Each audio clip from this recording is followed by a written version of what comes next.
Goeiemôre dames en here en welkom by vanoggend se sessie van Nasie in Gesprek. Vir die persone wat aanlyn aangeskakel het, hartlike welkom aan julle ook. Vandag gesels ons oor back and closure. Nou back and closure is nie net 'n veegesondheidskrisis of 'n kwessie nie. Dit is 'n krisis vir ons bedryf, die vleisbedryf en ook die ekonomie. En vandag se gesprekke gaan verder strek as net die krisisbestuur en die reaksie op die probleem wat ons nou het.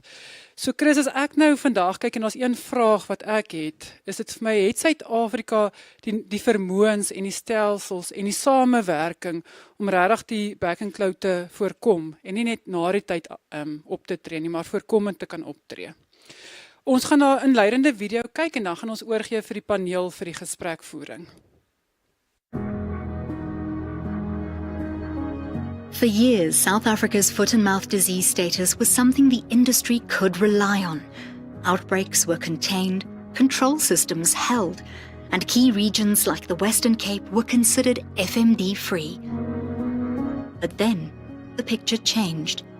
In a short space of time, isolated incidents became widespread outbreaks, and suddenly, a system that once held was under pressure.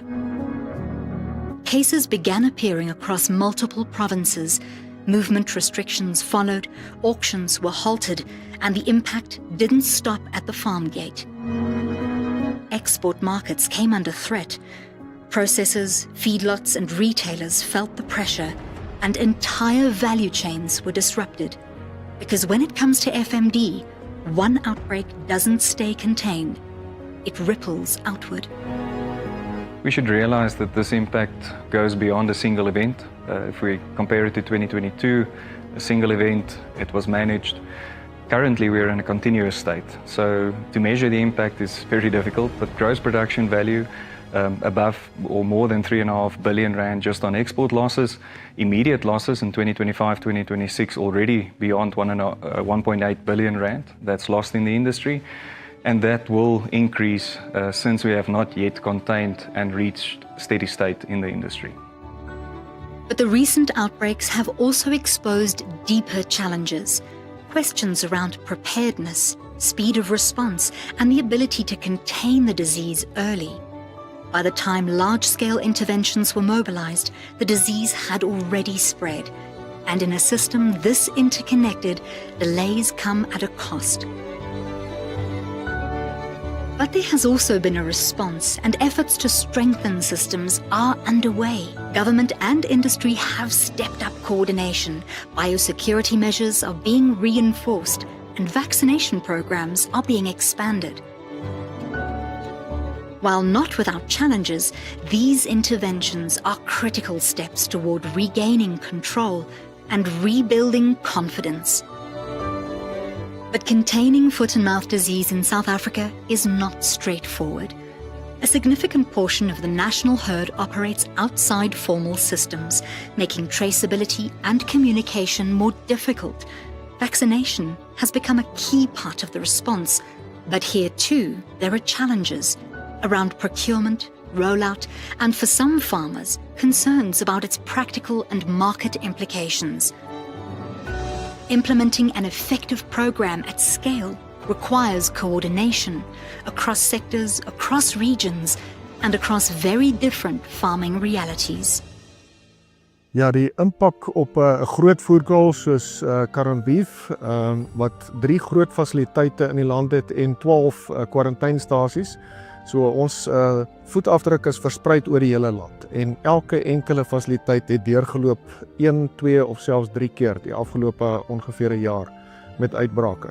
So dit het 'n enorme impak op nie net die vloei van beeste na ons voerkrale en uiteindelik na slag toe nie, maar ook op die produksie. En ons praat van honderde miljoene rande. Dit is letterlik wat ons berekenings is. Ons het ongeveer 10% impak op ons groeiprestasie. Ons het omtrent 15 na 20% impak op die voeromset. So dit is 2 belangrike parameters in die produksieketting self. En dan natuurlik vragtes, direkte vragtes en ook die wat ons om welsynsredes moes van kant maak omdat hulle hoeweboot afgekom het. Die skade op die hart is ook iets wat onderskat word op groter beeste. Ons almal weet van tiger heart, ons weet van kalwers wat vrek en die res is nie onaangetast nie. Wanneer ons nou produksiestres op hulle plaas, begin die harte ook ingee. En dis waar daardie geld uiteindelik akkumuleer. Ek sê weer honderde miljoene rande vir ons organisasie. So biljoene rande in die industrie wat verlore gegaan het. But beyond the immediate impact lies a longer-term risk: reputational damage. In global markets, confidence is hard-won and easily lost. And once lost, it takes time to rebuild, because trading partners are not only looking at how outbreaks are managed, but whether systems can be trusted to prevent them in the first place. So the question is no longer just how South Africa responds to FMD, but whether it can stay ahead of it. Can we build a biosecurity system that detects earlier, responds faster, and works across the full livestock landscape? Or will we remain in a cycle of reaction with consequences that extend far beyond the outbreak itself? When one outbreak can disrupt an entire value chain, what will it take to build a system that truly holds? Welcome to the conversation.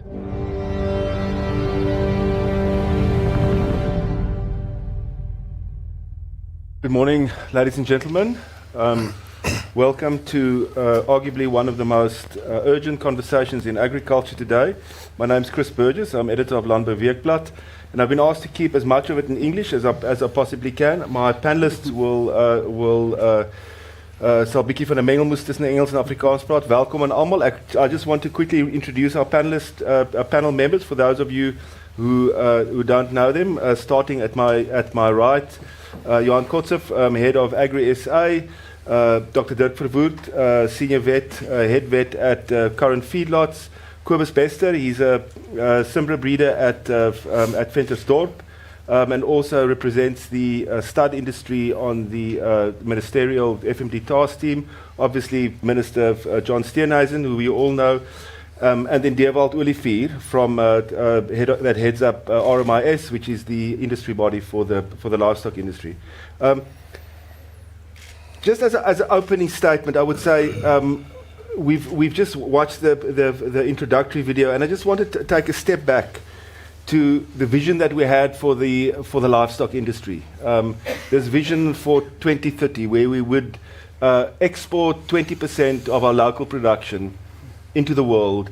We would raise the local price of red meat. We would raise the price that poor communal farmers were getting for their livestock. They would be included in the commercial value chain. We would be creating wealth in the poorest parts of South Africa. And as our good friend Dr. Michael Bradfield always said, this would be the tide that raises all ships. Now we have foot and mouth that has come along and has set all those plans back.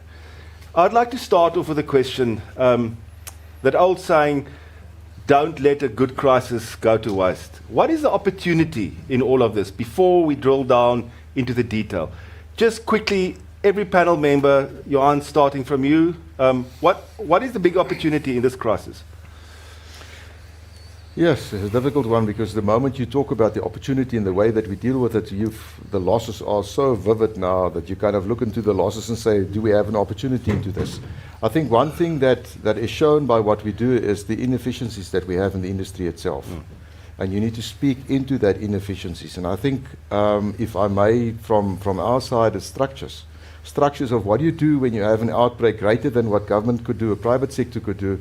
Is there more than enough working together into a formalized structure to say that you can vent down the risk that you deal with? So I think what we've seen through the endeavor that we went through is I would say the gaps, the inefficiencies. And I think the opportunity is not to run away or to criticize it to such an extent that it doesn't exist anymore. You need to get to a point to say, how do we fulfill those gaps? And my take would be, the first one is a proper structure for private sector and government to work together to say, how do we combat the disease that's greater than both of us? Dr. Dirk? Yeah, thanks, Chris. I want to add on there, and it's exactly right. I think that's the one central message here, that we cannot work in silos anymore. The government cannot be the only body responsible for government-related and responsible diseases, and private sector look after production diseases, and the two, work in different silos. We just can't work like that. We have to work closer together. The whole perspective of a private-public partnership model is now in our face. That is the only way to go forward. You spoke about exports. That is per definition where private and public has to take hands, has to work hand in hand. We cannot rely on the government to negotiate export deals, but they not really the people that export. It's the private sector that does that. But on the other hand, the other cannot do it without the international negotiators. So that's a good example where it's non-negotiable. But even in disease control, as a private vet for more than 30 years, we focus and we know a lot about the production arena and the production diseases, and we have semi-ignored a disease like foot and mouth. For decades, it's been behind the red line, well controlled, with a buffer vaccination zone, and don't worry about it. You learn about it sort of by and by. Now it's in our face. And we're dealing with a disease that is much more complicated than just feet or mouths and sores. Much more. It is a syndrome. It truly affects, as I said, and many people know, the hearts, the entire system, the udders, the reproductive system. We are seeing now numbers come out that is not a good story for our calf crop for next year. So it absolutely cuts across all borders. Kobus, you're a stud breeder. I mean, it has hit the stud industry particularly hard. Do you see that cooperation between private and public playing out the way it should? Well, it's not yet playing out completely the way that it should, but what we have to say to each other is that as we expect of our cattle to be able to adapt to change, we as producers, to start off with, will have to look at our own business operations. We really have to consider and make sure, have we done what we could have done with what we know? Then, after you've taken stock in your own scenario, your own situation, it's critically important that you focus on what should I now do for now, and what does the future hold? You mentioned, for example, the vision for 2030.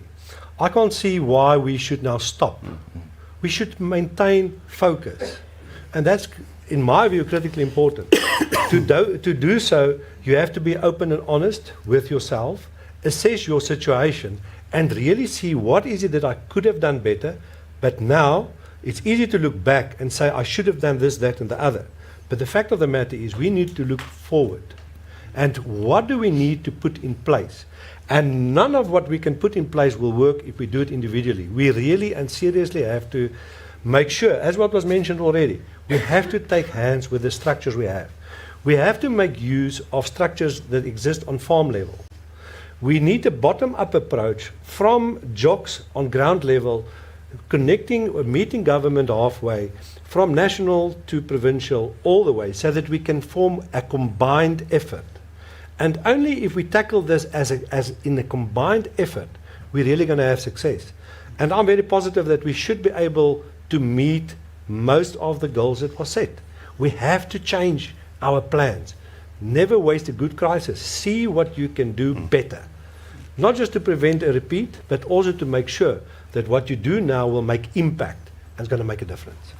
John, has that been the great learning for the state, to a crisis that has really exposed the shortcomings, maybe brought the state closer to the very much closer to the private sector? I know that you've come in for a lot of flack, and we will still speak about that. I'm sure mistakes have been made, but I mean, has that sort of exposing of the shortcomings of the state machinery been revealing to you? And yeah, without a doubt. And I think that people say, what are the opportunities? I think we have an opportunity here to rebuild our biosecurity infrastructure in South Africa to meet not only the current challenge, but future challenge that will come. We're dealing with foot and mouth disease today, but there are many other animal diseases that pose similar threats to our national herd. And I think the learnings that we're taking from the FMD crisis, particularly the joining hands with the private and public sector, is fundamentally important. It was probably one of the things that shocked me the most when I first visited the Karen beef feedlot when the outbreak began, to see the sort of hostility that existed between public and private sector in many respects, and the mistrust that had built up. So part of the work that we've been doing is trying to re-establish that trust between the private and the public sector, which is why when we hosted the Bosberaad, when I said we've got to do something different, chasing FMD around the country is not working, drawing nice lines on a map in Pretoria and expecting that animals aren't moving in and out of those, quarantining people ad infinitum is not helping, and we had to do something different. And I insisted that the private sector be brought on board. The ministerial task team that flowed from that is half public, half private. The ministerial implementation and monitoring team is made up of the industry bodies. And I think there's an acceptance that even with the vaccination process, government can't do it on its own. But it's also led to a rethink about how government structures itself. So, for instance, the National Ministry, if you look at our responsibilities with vet services, begins and ends with the regulation of the sector. Veterinary services are an exclusive provincial legislative competence. So, and yet we're expected to manage nationally disease control. And one of the big wake-up calls for us was getting the plan and deciding we're now going to proactively vaccinate and get ahead of FMD, pressing start, and then seeing what is actually sitting out there at provincial level in terms of vet capacity. Upwards of 50% vacancy rates, terrible working conditions. At Allerton, we couldn't even get a briefing from the state vets in their building because it's so full of black mold, we had to convene outside. So we're now, obviously, as the national government could sit back and say, well, sorry, not our circus, not our monkeys, in terms of provincial veterinary services, but we've actually had to get in now. And I think this is going to lead to a rethink around where roles and responsibilities begin and end. You can't make me responsible for national management of diseases without some real teeth in terms of what is on the ground to roll these programs out going forward. And so that's an area of learning. But I also agree with Kobus. I don't think we should necessarily give up on what the goals were. And I think people must understand what the end goal of this is. Obviously, we want to get the current outbreak under control. That's the primary focus, and that's why we have to vaccinate as scale as quickly as possible. But secondly, it's to open up markets. Argentina, which enjoys the status of FMD-free with vaccination, and who we've been doing a lot of learnings from, enjoys export opportunities to 94 other countries around the world. I think that in a relatively short space of time, we will be able to reach that status with WOHA, and that will then open up markets that have been closed for upwards of 20 years for South African red meat sector in the country. I think that's where the real opportunity lies going forward. And that's what we want to unpack, Dirk, at a little later, about what exactly does that mean, that status of FMD free with vaccination. But Deval, just you represent the industry body that's supposed to pull everyone together. You've been the target of a lot of unhappiness, which one understands, because I mean farmers have had a really rough time. Dairy farmers especially, and it hasn't been an easy ride. There have been real losses. Has this been a galvanizing experience for the RMIS? I know that it sort of seems to have leapfrogged your traceability system. Has this been, in a way, the strong medicine that we needed to get some sort of direction going? Yeah, Chris, thank you. It would be remiss of me to not recognize obviously each and every farmer affected with foot-and-mouth disease. Dirk could attest to this, I mean, and Kobus, both dealing with foot-and-mouth disease in affected animals. To start off with, the fact is this is, and it plays tricks on your mind. It has a psychological effect as a person on you. And we've read about farmers having to cull their animals. So really, I would like to recognize each and every farmer that did have, or whose cattle did have contracted foot-and-mouth disease. That's the first thing. The second thing is, we only started RMIS for 3 years ago. We're in our fourth and final year of the current levy period. And what we had to do, Chris, was actually change direction amidst everything that happened a few times. I mean, if you talk about traceability, and that would be set out to do, and how we had to change this and redirect, for example, not only the protocols that had to be brought in, we had to change and redevelop some stuff in a flash of an eye. So yes, I think we leapfrogged specifically with regards to what our system and traceability can do. I mean, we're currently in negotiation and discussions with Onderstepoort Biological Products to see how we create a system to assist them with regards to distribution of vaccine. So a lot of what we do and was mentioned in collaboration between industry and government is actually happening. And we had to go through the process of pain and hurt to realize there's a lot of things, as Johan said, that we cannot do ourselves. Government has got problems, but industry also. I mean, what we saw was that we were not as organized as we thought, and that creates a massive opportunity. Just the last, you referenced the strategy 2030. One of the biggest things that came out of this was that there are countries, Middle Eastern countries, who are willing to take beef from vaccinated cattle and actually take live cattle that had foot-and-mouth disease, all were vaccinated, and we can prove that they are healthy. This opens up a massive market for the small-scale farmer. For a commercial farmer who did not necessarily always go through the tried and tested system of a feedlot. This can have a massive effect and also have us leapfrog our 2030 strategy and, well, let's say advance a lot quicker to the 20% exports. Before we get to the actual vaccination, so we've all know this has been a crisis, it's been galvanizing. Before we get to if the vaccination strategy is working or not, just in terms of background, what does it mean? So we're not trying to be a FMD-free country. We are like Argentina, we're going to be FMD country with vaccination. What does that mean in practical terms when it comes to trade, when it comes to our position as an international livestock producer? Right, so the first misconception is to confuse freedom with absence. Freedom is a war term with specific implications on how you control the disease. It doesn't mean that the virus is completely absent, geographically speaking, from a specific area. For example, Brazil is very often used as the international example of now this massive country, which really is big, 27 states in there, and they're now free without vaccination. They've got more than 10 million water buffalo running feral, basically, in the Amazon basin. Don't tell me that those animals don't harbor the virus and it's not there. So it's definitely not absence. That's the very first thing to remind ourselves of. So it's a pathway to get to the stage, and it's all about control. It's international trade hinges on guarantees of stability and surety of risk control. So that's really how one must look at it, and it is a journey. It's not a switch, as Dewald indicated. We've got countries now that will take our beef. Jordan, UAE, and there's a long list of Middle Eastern countries just behind them, and it's a matter of just getting the final agreements on the export certification.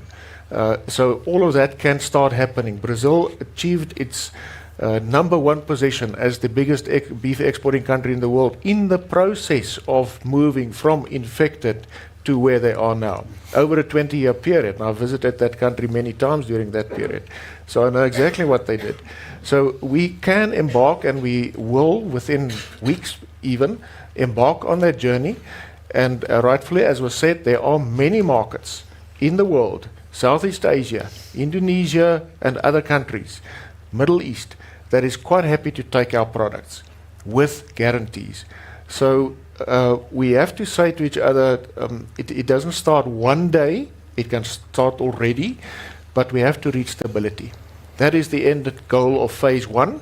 We have to have stability. We cannot have a rampant epidemic situation. That is just not on.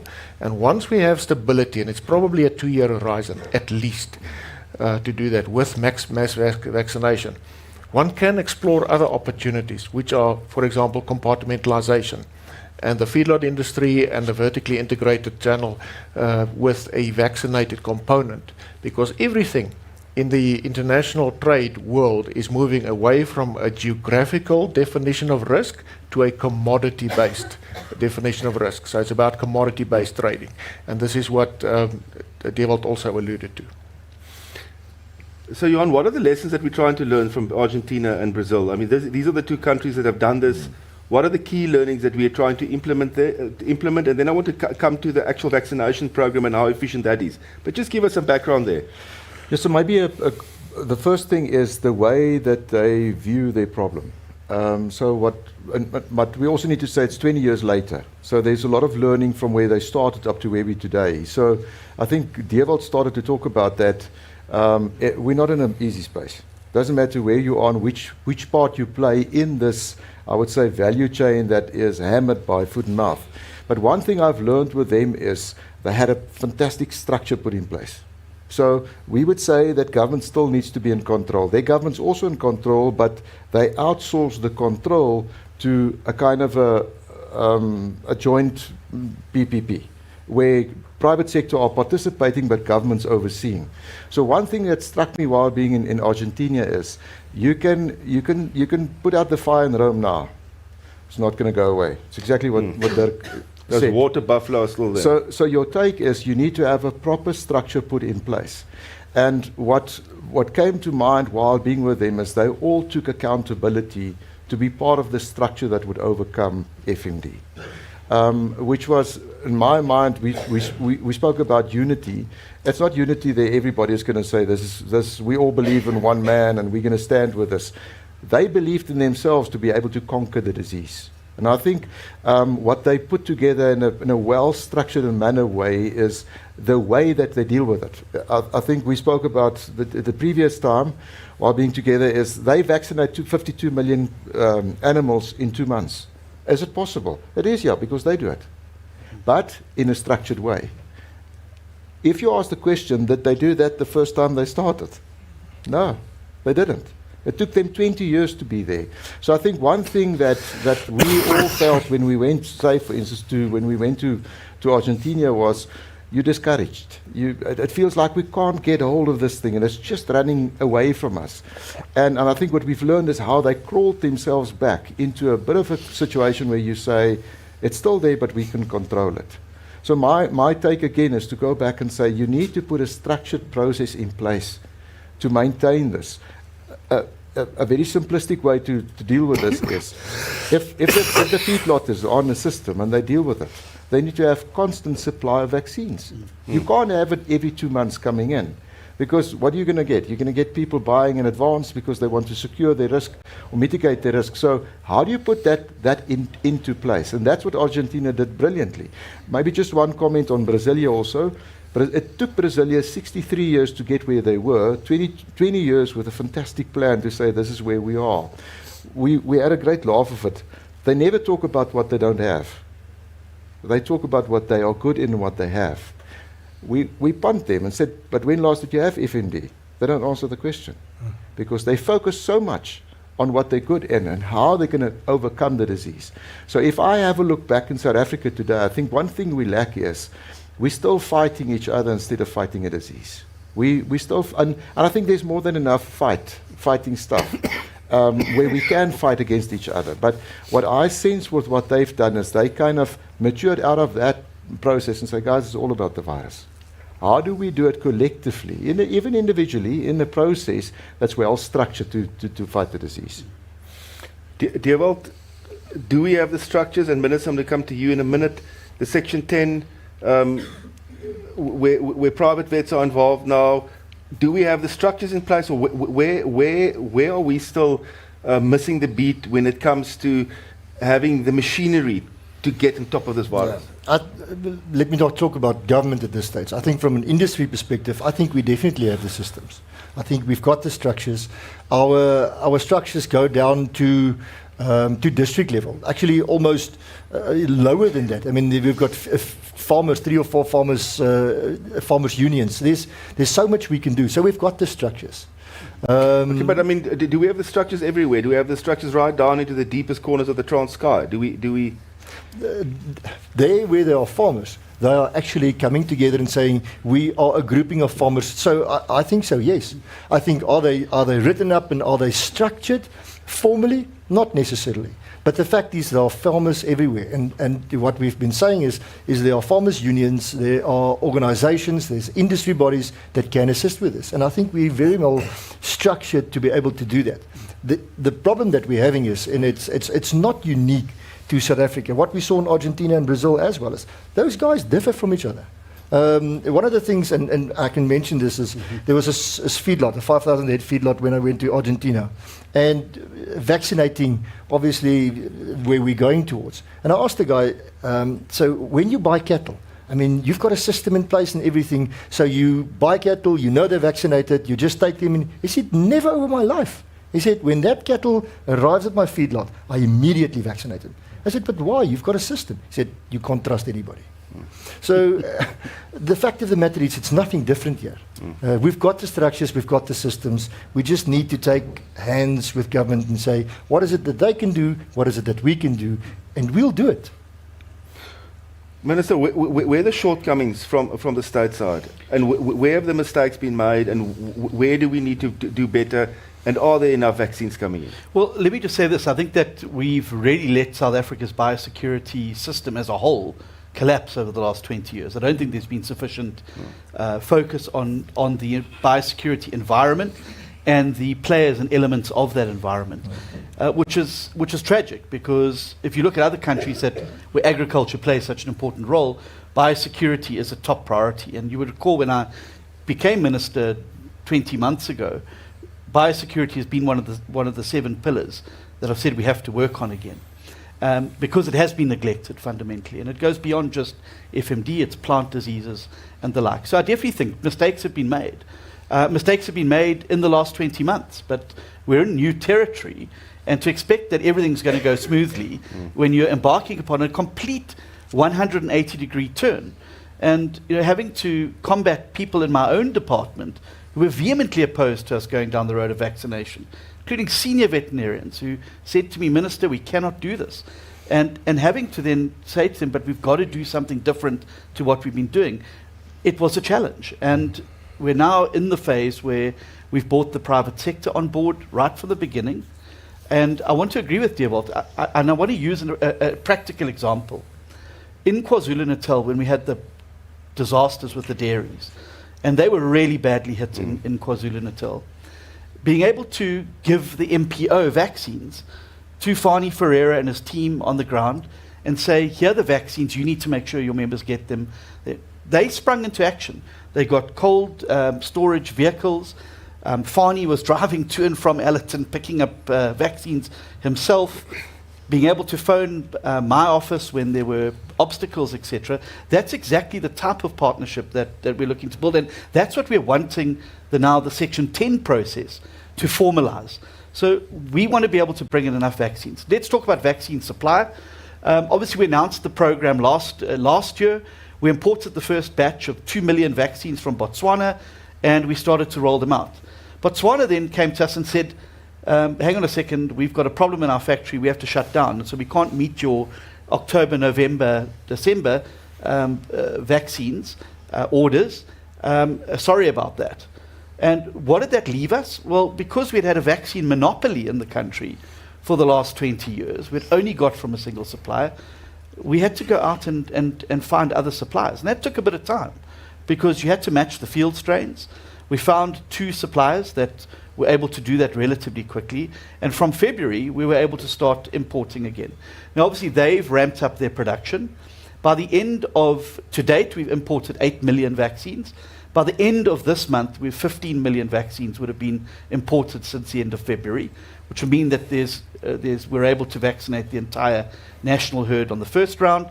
And then we will start the process of the second round. And that was also part of why going to Argentina was so important, to secure from Biogenesis Bago a supply agreement. And we've signed a formal agreement where they can give us upwards of 5 million a month now. Dolvet, 2 million a week they're able to bring in. So the supply problem has been sorted by us being able to break the vaccine monopoly in South Africa. And so I'm very confident now that we have the supply flowing. Now the task force in getting those vaccines into animals as quickly as possible. And that's where the public-private partnership with industry bodies and government are going to be so fundamentally important going forward. And building on the model that we've used, we gave RMIS last year when out of the BVR vaccines, we allowed the feedlots to buy vaccines.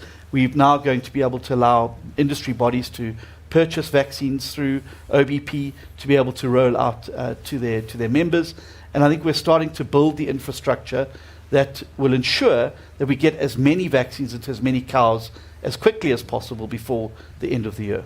I want to come back to you in a minute about the whole argument about why the government has to be central to the procurement of vaccines, and why I've given up on Onderstepoort.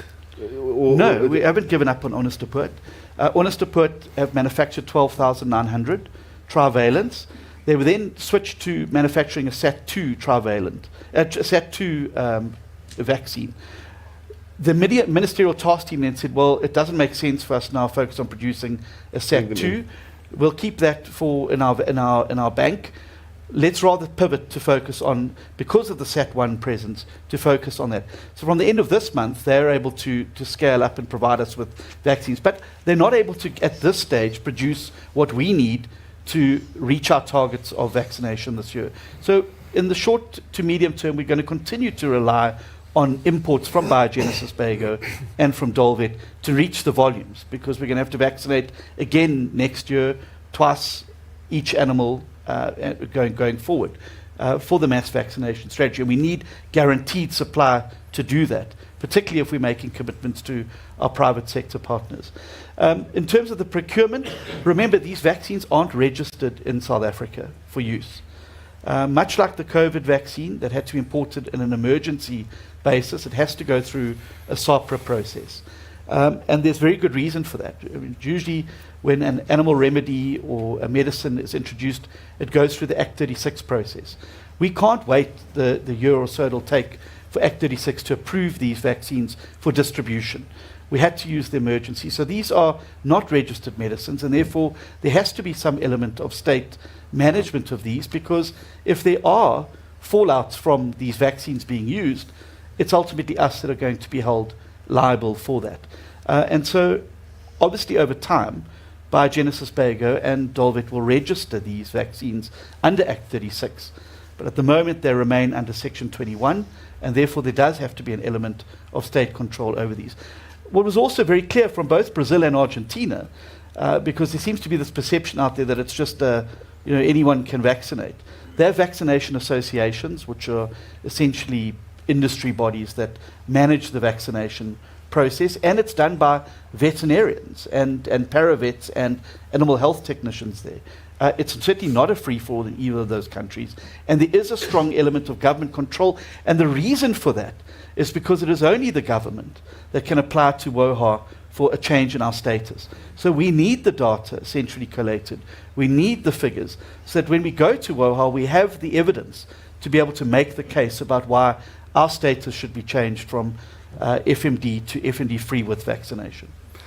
Kobus, you've heard Dewald, the structures are there, you heard from the minister, the vaccines are there. How's it playing out? You the farmer, you and Dirk are both producers, you are primary producer, a farmer in Ventersdorp. Are you happy how it's playing out? Where do you see the weaknesses? Where can we do it better? Because first of all, I think what Dewald also touched on, when we talk about the structure, the infrastructure or structure per se, it's important that we realize as producers in South Africa, whether you're talking about biosecurity, whether you're talking about the physical application of the vaccine, first of all, it starts with a mindset. You have to be in the right mindset to approach the challenge. And why do I say that, and what do I mean by that? We've also spoken to members of AFASA, and they said, well, they don't have the infrastructure. There are some challenges there. How are we going to do it? Because it's important that when you start rolling out, you need to roll with a proper blanket. You can't leave open patches. And therefore, I can assure you that from the farming community, we are able and willing to assist in all matters when it's on ground floor. And that is what's really important. This is not a thing that you can do or that anyone can do on his or her own. It's not going to work. Not even for government. To go to the rural areas without any infrastructure, it takes just way too long. Therefore, the mindset should be of such a nature that, yes, we are willing and able, and we'll put the deed to the word. And that's what we need to do. Otherwise, it's not going to work. We need to understand when we refer, and both of my colleagues to the left referred to today, it's about a triple P, a public-private partnership. We're going to have to take hands. Whether it's a formal partnership, that's not important now. You need to understand, and everyone needs to understand, I have a responsibility. Each farmer needs to accept his responsibility, the role that he has to play, and then we can make this a success. And that is what it is about. You mentioned earlier on about the opportunity within a crisis. This is part of the opportunity in this crisis that we were actually, I don't want to say we were looking for that, but that's what South Africa needs, so that we can get closer together, so that we can see, once we combine our efforts, we can achieve the correct results.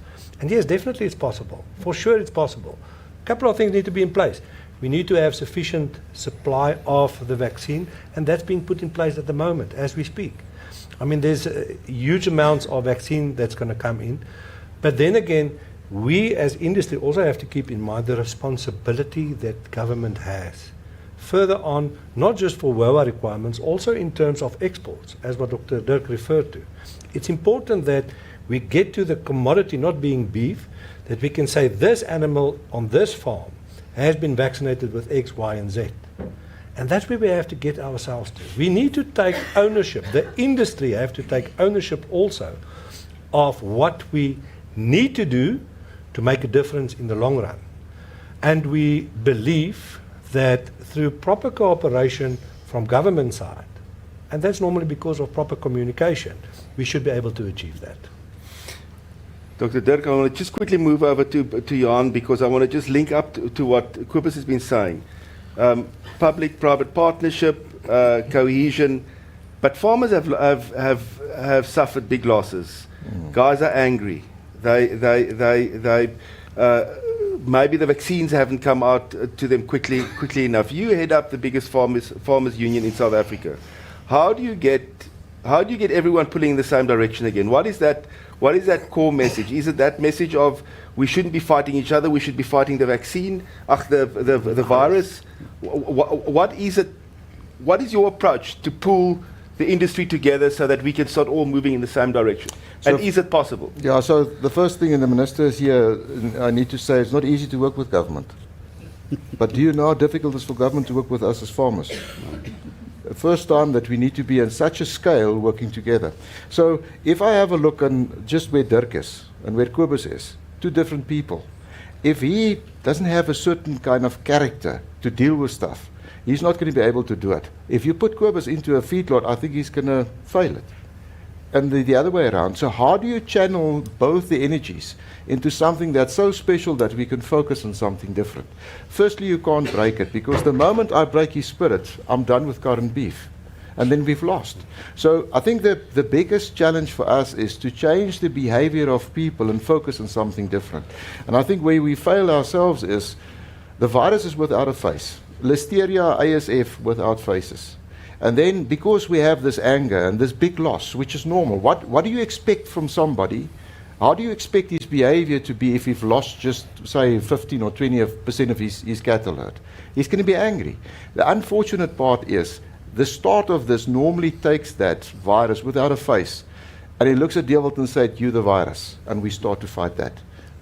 The change is going to come in South Africa. The working together is not where he's going to wear current beef on his shirt and say, "I'm a current beef man." Is where he takes up responsibility and say, "But I have a role to play in South Africa. I'm different. I don't need to agree to everything that the minister is saying, but I'm going to follow a pattern to say, how do we combat the virus?" And I think we have that ability in South Africa. We spoke many times about taking 20 years, what are we going to do in 10 years, would we be able to do it? The answer is not would we be able to do it, we must do it, and we will do it. That's how South African farmers react. So I think the most important part is not to fight the behavior of people now, because that is normal, Chris. But what we need to do in leadership is to say, how do you channel the energies into a space where people start to fight the virus and combat the virus itself? Kobus and I went to a Northwest kind of gathering with a jock meeting with the vets. And I could remember when we walked out, he said to me, "I've learned so much I never knew. I never knew. I never knew the difficulty of vets going into the rural areas and vaccinate. And one beautiful thing Cobus said was, if they're not vaccinated, even though I did, I'm not. And I think that is it's starting to happen. So it's actually about the behavior of people. It's about the behavior of people and pushing everybody together. I think the mistake we make is don't put everybody in the same space. Don't make everybody in his mind the same owner of what needs to happen. Let them go with this individual drive and force of South African farmers and find a solution to do it, but with a structure. What we've seen in Brazil and Argentina is you need to have a proper structure to allow people to play their part in combating the virus. So I think it's a faceless virus. And I think for a start, normally that happens with all the emotion that we deal with. We put faces to it. And then we start to fight the face instead of fighting the virus. And I think the getting behind this is not everybody joining Agri-SA or RMIS, but it's everybody joining in the battle to fight the virus and start to name this virus and focus on only into the virus. Dirk, let's just talk about the virus for a moment. We've got 3 strains. What is the efficacy of the vaccines we're bringing in? And when are we going to get this thing under control? How long is it going to take, in your opinion? Chris, can I just quickly respond to what was said just now on the vaccine issues and logistics and so on? I think we must break it down, first of all, to the absolute basic big picture concepts. This is about food security. We talk about a virus and a disease as if it is an entity in a little box and it doesn't affect, other things beyond that. It's not about that. It's about food security. And food security is fundamental to national security. If you lose food security, you get a Zimbabwe. So food security, a critical component of food security is biosecurity. And a critical component of biosecurity is vaccine security. That's how we must see the big picture. In terms of vaccines, there are only 2 roads. The one road is the road that brought us here, to this national disaster. It is the road of not enough vaccine. It started in 2006 when the ARC basically messed up through criminal negligence. Let's just put it out there.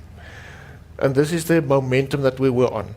And within that road, and starting with the vaccination program, we still didn't have enough vaccine. And we had to follow a risk-based approach. This was the advice and the analyses and everything we did in the MTT. The other road is the road to success. That is the road of enough vaccine. We've made a massive switch towards that road. Now the shift must be from a risk-based model to an industry-based model. This is where we're at. So we're saying we must vaccinate 80% of the national herd, figures like that. We all speak like that. The national herd does not exist. There is no such thing. It's a national cattle population made up of distinct epidemiologically different subpopulations. The dairy sector is a unique element to it. The feedlot sector, the cow sector on a commercial basis, the communal. And each one of them you can then layer into even further. But every sector and every industry must now step up to the plate and say, this is now the path we're on, and we take co-responsibility for this path. That's where we are now. Okay, you asked about the virus. So it's a complicated. That's like a family. So just very briefly, we had the SAT types, Southern African types 1, 2, and 3, and then what we call the Eurasian types, the O and the Asia and A. And they were exotic, they're not in this country, and SATs were Southern Africa only, and that has changed, because they moved now to many different countries in the world. Just watch the news. But anyway, so SAT 1, 2, and 3, and we then look at strains within those types, and we look at topotypes within those, and so on, just to pull it apart. We have at least 2 major SAT 1 types circulating, at least 2 major SAT 2 types circulating, and then a SAT 3, which is really the least pathogenic of them all. So that's the complicated, constantly changing situation that we're fighting. And it talks to the importance of vaccination, because that will give you the broad spectrum immune response. If you're infected, like we've experienced, exactly what we experienced. In June, we had the outbreak of SAT2. It was massive damage. And we thought, well, 30,000 animals vaccinated, the rest were not. That's 27% of the herd at that stage. Well, Mother Nature did the rest. So we're okay until we've slaughtered them out in that. In October, we had our second outbreak. Damage on damage. This was the SAT one. This was the Zimbabwean one, the Topa type 3 one that people talk about. This is the one that really, really gives a lot of pathology. So if you're exposed to a field strain and the field strain related immunity kicks in, you're not protected. You're not protected. And that's why it's so important to have a vaccination layer upon layer upon layer to build that herd immunity in the different sectors. So when you evaluate a vaccine in terms of matching to field strain challenge, and this is true for all products, but it's very complicated in FMD, there is a process of laboratory evaluation. Now, in the laboratory, you see and you study, and I was in that field for 7 years at the OVI, worked with these things in vaccine developments and so on. So you study how the response is in an artificial setting, in a tissue culture system, and you measure certain things. You also do certain challenge experiments in a very controlled fashion, in a repeatable way, all over the world the same, in a very small number of cattle. That generates certain levels of data, and we talk about PDs, now, protective dose 50, so it must be higher than PD6, then it's a high potency vaccine, for example. So this gives us an idea, and we try and project that to what will happen in the real world. In the real world, we have massive genetic diversity. We have in a herd cattle that are at that very moment fighting another disease. It will not respond to your dead vaccine. It will fight that disease. The animal always chooses survival and fighting the challenge of the moment than just what it's exposed to. There are cattle in a particular production stage. Dairy cattle in their peak period will not respond in the same way than in another part of that.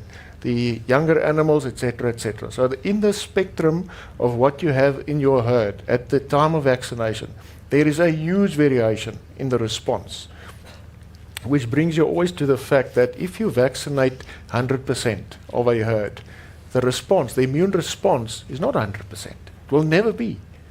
So let's say it's 80%, which is very, very high. So if you vaccinate 80% of the national herd, you've got 80% response, you're at 62%. No, 80% of 80%.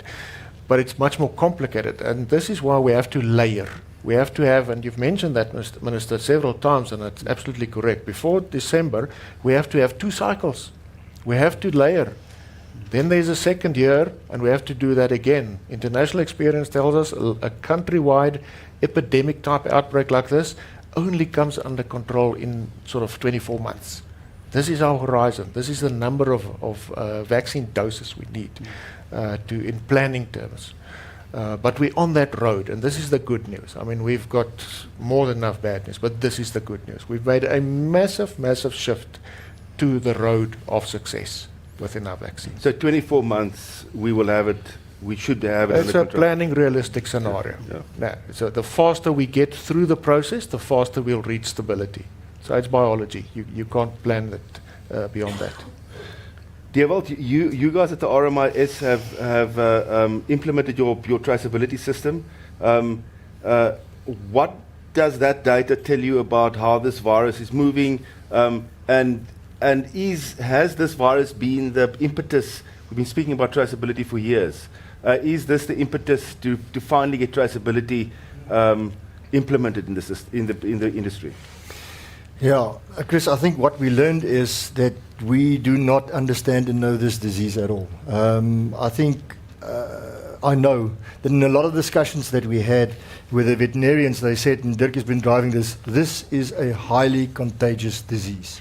I mean, we've even seen, there were talks of this disease spread through air. There are cattle that pops up anywhere and everywhere that are positive. So there's no specific sequence created with regards to where FMD break out.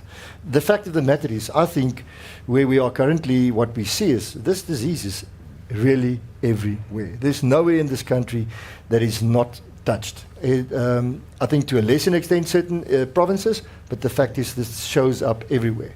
And at the end of the day, obviously there is movement of the disease in other ways.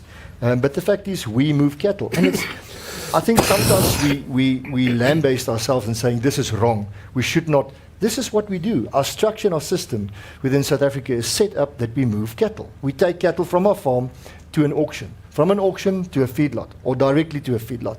The fact is we have to move cattle. We haven't got total integrated systems whereby it can come from a cow-calf operator right through to an abattoir. We don't operate like that. We need to adapt with the system that we currently have and put in checks and balances with regards to that. It's not going to stop.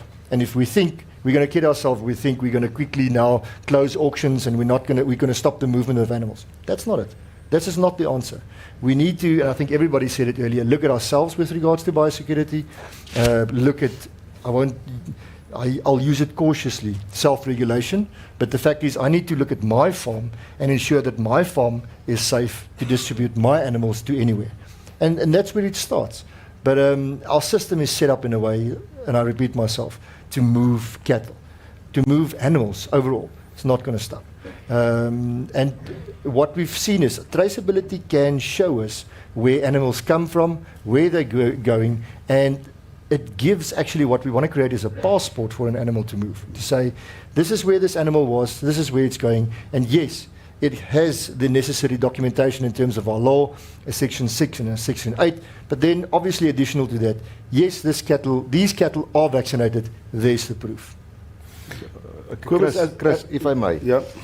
So Section 10 is not a silver bullet. It's a mechanism to get to a space. Traceability. So we had a huge argument in the ICC.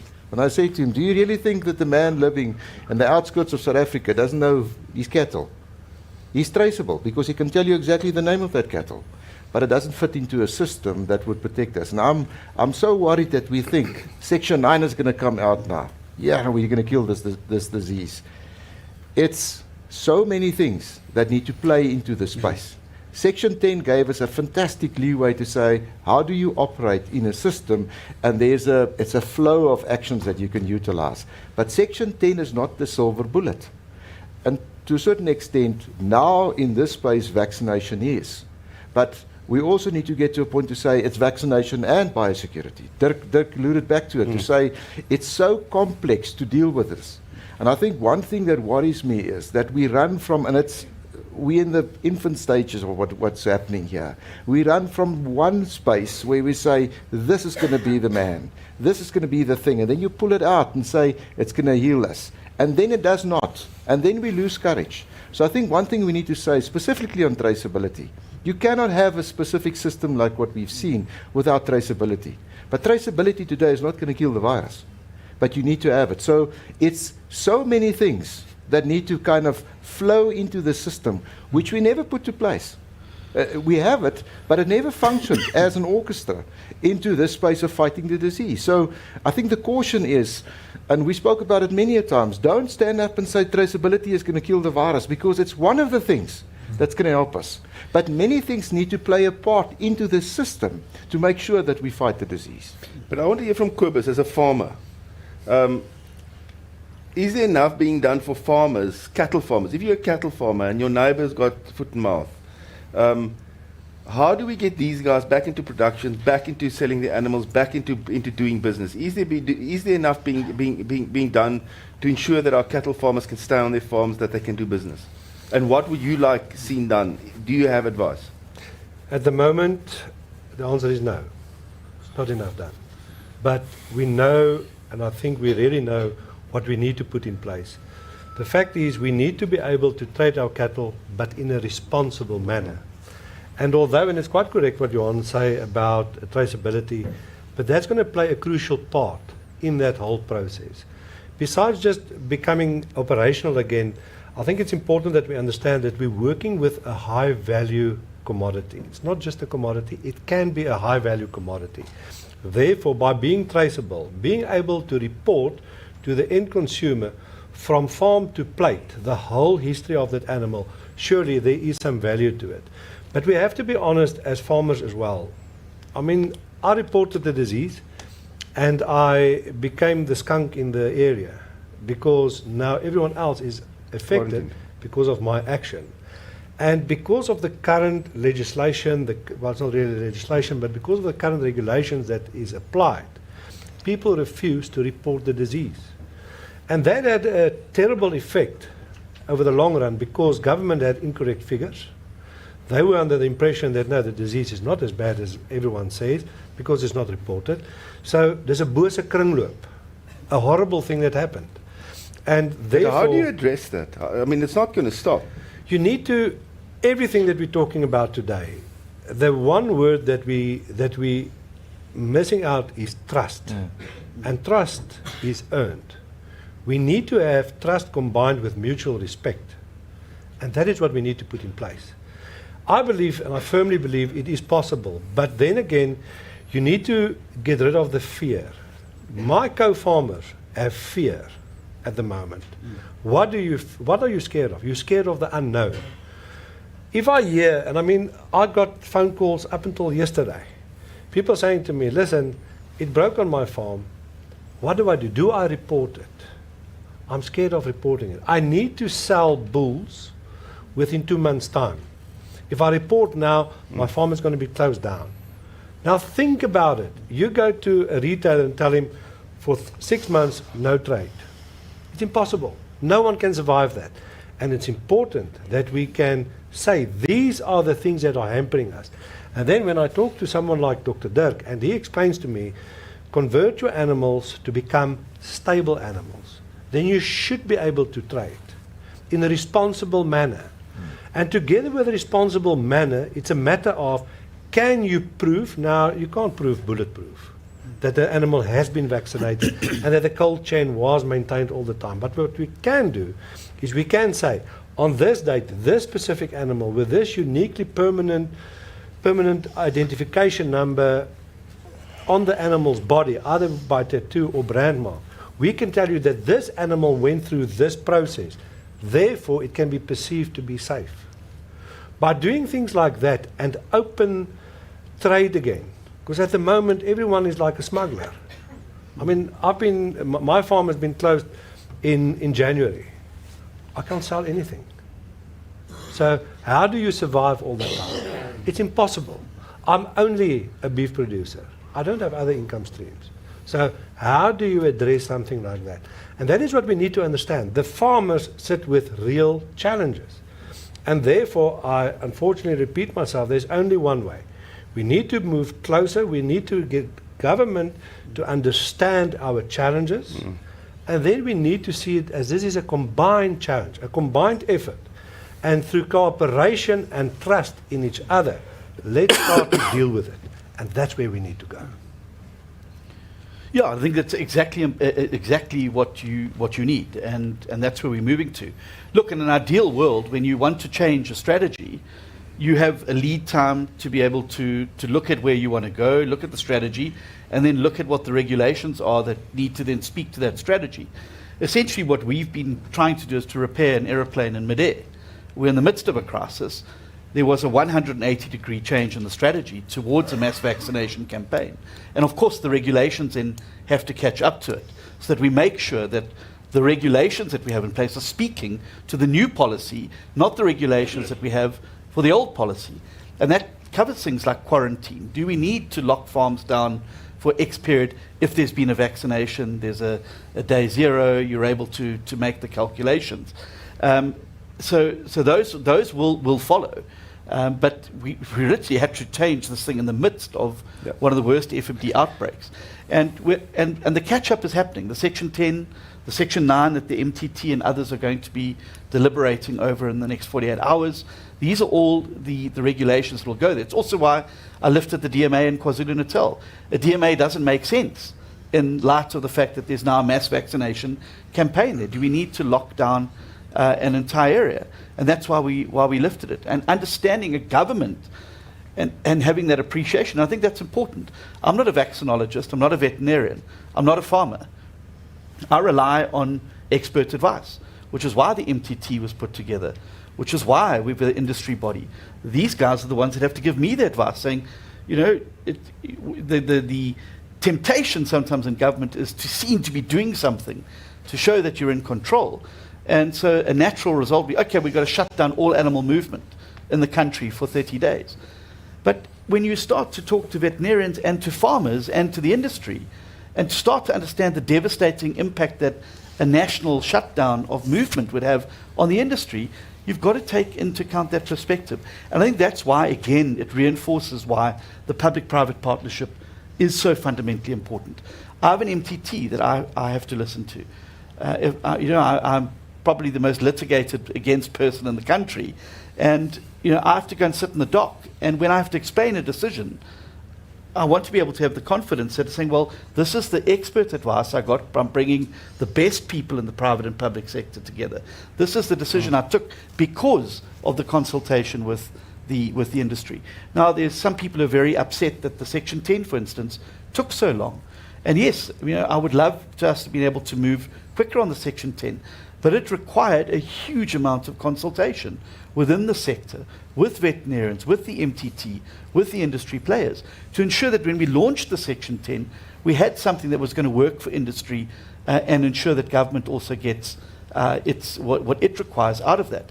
And I think the Section 10 that we have now is a result of the expert advice that has been fed into it. It's obviously tempting to sit as a minister and say, well, I'm going to issue diktats from Pretoria. But Dirk knows far more about veterinary science than I'll ever know in my life. Nick knows more about what it is for a farmer on the ground. Johan's got all his farmers that are feeding in, saying these things are things that are hurting us. Dierwold's able to represent the sector and say these are the things that matter to us. And I think that if there's one good thing that comes out of this crisis, it's the fact that we have been able to pull together government and the private sector so that when we make decisions, they're made in the best interests of the industry, but also with an eye on ensuring that government's able to meet its responsibility of managing these diseases going forward. So just before I open up the panel to questions from the audience, just a last closing remark, question from our side. Minister, when my brother and them who farm down in the northeastern Cape, the day that the vaccines arrived in their district, the attitude towards the national department changed. Ja, John is miskien nie so sleg ou nie. Hy het daarmee die enstowwe gebring. So the point is that at the end of the day, trust is earned. You know what I mean? And the day that a guy like Kobus can start selling bulls again, that's the point at which trust will kick in, because the farmer at the end of the day is there to do business. He's there to make a living. And my question, and I know it's difficult to say how long is a piece of string, but how far are we away from getting this thing to such a point where farmers at least can start doing business again? Because that at the end of the day is when you cut through everything. That's actually just the issue. When can Kobus start selling bulls again? You know what I mean? And at what point can we manage it in a situation where farmers don't feel that they have to be dishonest about declaring their status? So I don't know. I want to open that up to the panel. So let me start, because I'm always the vark in die verhaal. And someone has to be. Yeah, and I get it. And I've come in for a lot of flack and a lot of anger, and I get a lot of stuff directed at me. And that's fine. You've got to have broad shoulders in this game. And I understand that people are angry. And losing livestock and having a livestock effect is not like losing a field of millies. These are living, sentient beings. And there's a deep connection between a farmer and the livestock that they range. And so I understand the anger. And I've always said to people, if it makes you feel better, you can abuse me. That's fine. It goes with the territory of being the minister. But the reality is that I think that people will start to shift their perception when they start to see the vaccines in animals, which is why I've said as many vaccines and as many animals as quickly as possible. And you're right, there is a palpable sense of relief when that vaccine goes into your animals. So that is why the goal of all of us is to get as many vaccines in as possible. It doesn't matter whether it's RMIS, the MPO, the pork producers crew doing it. Everybody needs to just get vaccines into animals. And the second thing is when that second vaccine occurs, I think it will also start to reinforce that trust. Actually, these guys are serious. And then when we start to open up the markets again, both locally and internationally. And in the interim, as Deerwold and others have said, there are markets, and we're in discussion with Saudi, and we were supposed to go as an industry to Saudi 2 weeks ago, but it's a little bit tense there at the moment. Probably a little less tense there than it is in South Africa with FMD. But obviously their governments are busy engaged in other matters. But we will go there and we will open those markets so that there is interim relief for these. We will go to China and say, here's our vaccination strategy. This is what we're doing, and let's get that business flowing again. I think that's when the change is going to come. I think also people understand for the first time in 20 years we now have a pathway to get ahead of foot and mouth disease. We have a pathway to open up the red meat sector to the profitability and opportunity that exists in global markets for our farmers. And we've seen the catalytic effect that's had on the citrus sector and the deciduous sector, being able to open up those markets and what it's meant for profitability. And we surpassed Spain yesterday as the largest exporter of citrus in the world now. And that's as a result of us being able to open those markets. That's my vision for the red meat sector. Profitability, growth, and inclusion and pull-through as a result of the demand that's created. To get there, we've got to get this current outbreak under control. We've got to demonstrate to the world that we have a plan, we have the vaccines to match that plan, and we have the partnership to ensure that those vaccines are getting where they need to be as quickly as possible. I started out in saying it would be amiss not to recognize the farmers. I mean, surely, and I understand the anger and the anguish maybe to a certain extent. There was an article yesterday where I said that bringing vaccines in, we're actually in the best position that we've ever been in South Africa. We've got 2 million in South Africa from Turkey. We've got another 3.5 million coming by the weekend. It's 5.5 million doses. It's more than we've had since the beginning of the year. There's another 2 million coming after that. Both the manufacturers said, the one said we're willing to bring in 14 million, the other one said 21 million.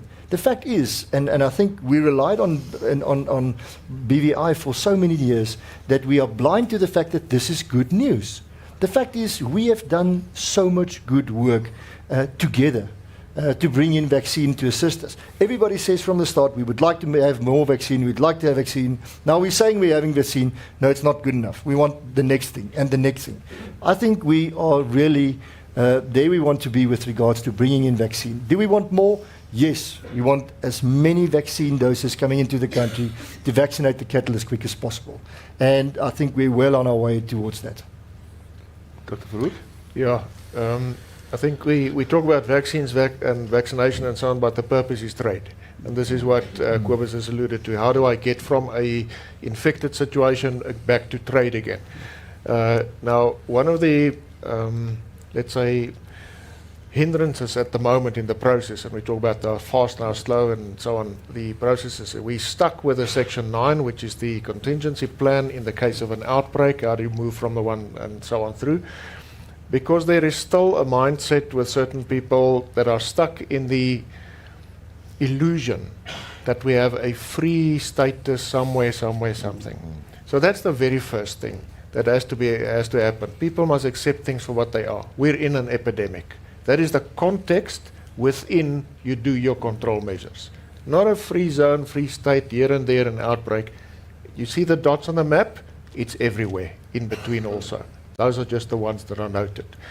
So how do you get from the one to the other? There are only two states, only two. The one is infected, unknown, questionable, unstable. And the other is stable, and then it's trade with no limits. That's how we see it. This is our presentation. And how do you get from the one to the other? We've got the day zero calculation. Everybody's familiar with that. And with a vaccine now on board, with vaccination as our most powerful tool to address that, and you're never 100% sure. You're absolutely right. But there is these long-term quarantines until something might fall out of the sky and change the thing. That is just absolute nonsense. So you have to look, how do you get as fast as possible from a infected, vaccinated, stable state. Then you say, right now you're stable, trade. Movement, absolutely essential. The red meat industry is like a body. The movement of cattle is the blood flow. The feedlot industry is the beating heart. You cannot have a healthy body if you destroy one or the other. That's how we must see things. Any comments? Last comments? Yeah, I think when we had the Section 9 discussion, Dr. Verhoeven was very verbal about the quarantine and the way we deal with it. And I could remember, and that's where you came up with the trust. When we argued the issue, it felt like, but you're not trusting me because I'm the one defending it. And what Dr. Verhoeven said is, no, there's an outcome. So it's not I'm not trusting you, but I don't trust your reasoning regarding the specific matter. And then you start reasoning that. And I think that for me, the good news and the progress that we had, because it's not easy to work together, is the fact that I can sit with Dewald and say to Dewald, I don't trust your reasoning. And he doesn't feel offended about that. You put Because the it's matter not the man. Because it's not the man. And I think if we take what happened in the past meeting we had, it was a combined meeting which the minister kind of granted us to be part of what we're doing now, this starts to happen. So why would you have quarantine if you vaccinate? Why would you have it? It made sense previously. But now, so it's not, but Dr. Verwoerd is not trusting my reasoning. He's not trusting me as a person. No, that's not the case anymore. So I think, Chris, even earning trust, I think it's a journey for us to be on this thing. And again, and it's tough to hear because Rome is burning. It's not going to be settled in a day. Yeah. And you need to outlive this thing. And I think we have the ability to do it. And saying it, not taking away the pain of anybody that went through this. But do you understand there's a longer term, a medium longer term? I think our biggest fight is not to get so stuck just in the now and not seeing what we eventually want to achieve. And I think Dirk said it. You want to trade. Doesn't matter if you're a feedlot or a stud breeder or a communal farmer somewhere trading for a funeral on Saturday. You want to be able to trade. And how do we reason towards that? On that note, we're going to open up the floor to questions from the audience. Our first question in the front. So I don't have a question, and I saved my English for the one comment that I have. So, Minister, there was a lot of negative media against you, but I think from my side we want to thank you. We are seeing progress. And then on the Section 10, I think as agricultural companies, we're sitting in the rural areas, like Tosca, Lona, and we already have the cold chain. So how can we help? And this is one thing we'll do without compensation. Yeah. So I think agri companies should also come to the table and say, how can we help? Because we're sitting there, we have the infrastructure and we have the cold chain. And we can do it in a controlled environment. Yeah, well, thank you. And I mean, again, we started just before the session began with a handover to a FASA of equipment and PPE and chemicals that the agriculture sector had gathered to help in our rural areas where there are deficiencies. And I want to say thank you very much. And it's exactly that coming together that I think is going to help us get through this. So it would be great to be able to tap into cold chains that you have, where vaccination bodies can come and store vaccines for rapid deployment. And it's the building up of that network that's going to be fundamentally important. So we're going to take help from anywhere. And as I've said from the beginning, we currently are very lucky to have a great partnership with Biogenesis Bago, and Daniel's here and showing his commitment to our vaccine supply chain, and from JuneVax, the Dolvet vaccine coming in. And obviously now, as I said, the goal is to get that as quickly as possible into as many animals as possible. And this is where the states also had to think outside the box. You've got to think outside of Allerton and outside of the Western Cape, and think about what resources are available to me in a crisis that I can leverage on to be able to achieve the goal. And so nothing should be off the table at all.